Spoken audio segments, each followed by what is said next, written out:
Healthcare doesn't come cheap in America, and giving birth is no exception. Costs are a significant factor in many young people's decisions to either wait to have kids or remain child-free. But exactly how much does a birth cost? On average, people pay around $4,000 out of pocket for a birth. Still, that number can vary wildly depending on where you live, how the delivery goes, and the insurance company. To find out how much some parents paid for childbirth, follow the list below. Americans reveal how much they paid out of pocket for a birth. Thankfully, my husband's company has incredible insurance. We only had to pay a $500 deductible for my ambulance ride, C-section, and 6 days in the hospital. Our son was born at 27 weeks and spent 90 days in the NICU. He qualified for Medicaid because of how early he was, so between that and our insurance, we paid nothing. I tried to add up all of the charges once and stopped after hitting $500K. We feel fortunate. I don't know what we would have done without insurance. I had my daughter when I was a junior in high school. It was an unplanned pregnancy, and I decided to keep it. She was born at 30 weeks. For the delivery and her entire 7-week stay in NICU, I was put $432,000 in debt without even graduating high school. I'm 32 now, and I'm nowhere close to paying it off.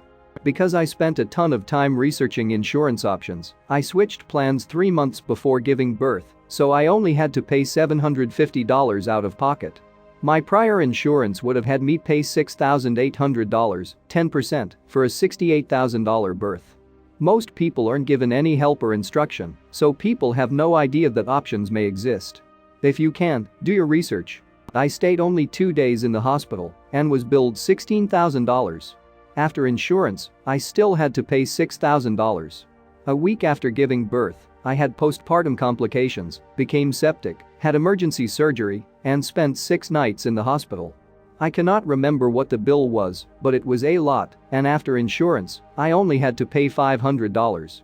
Blew my mind that I paid way less out of pocket for a week-long stay in the hospital compared to having a child. I had to pay $6,200, and that's just what I had to pay the birth center, since they are not in the network with my insurance.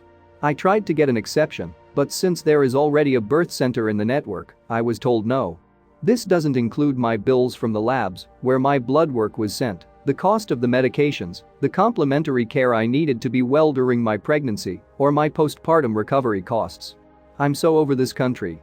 The bill that I still haven't paid was over $120,000, and I almost did not make it through the whole ordeal. I had to pay $120,000 to give birth to a child I wasn't even sure I was ready for or not.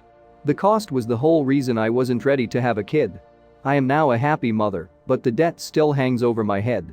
My kid was born with a condition that required many weeks in NICU. The bill ended up at $775,000. I work for the hospital I delivered in, and insurance covered everything.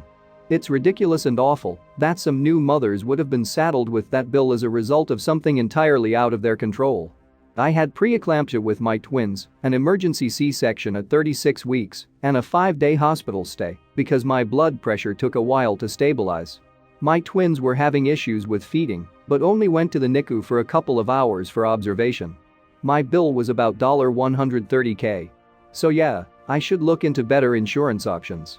Before insurance, the total cost for my bill, the separate bill for my daughter, the OB-GYN, and the anesthesiologist was nearly $40,000. After insurance, we ended up paying only $2,000. I don't know how anyone without insurance could ever afford a child, and that saddens me greatly, as I couldn't imagine not having my children. It cost me $15,000 for induction with no complications. We even left earlier than we should have to avoid the extra charge from the hospital. We knew it would cost us much more if we stayed there. This is the reality of the American medical system. It's so expensive you can go bankrupt from one visit to the hospital. I was induced at 37 weeks due to preeclampsia. I had to take medicine, then pitocin, and 3 epidurals because the first 2 didn't work. Had a natural birth, and the baby went to the special care nursery for a few hours and no NICU. My total stay was 5 days. The bill was $42K, and I paid around $4K out of pocket with all the appointments. I couldn't believe that's how much it was. It cost me about $7K after insurance in 2019 for an emergency C-section birth plus a NICU stay. We were only in for 2 days. I have pretty great insurance for my area. I barely managed to save the money over the years and just recently paid the birth bills off. I can't believe it cost me that much to give birth. My husband was on active military duty when our son was born. I used the military hospital, but it cost us $0. He left the army when our son was 3.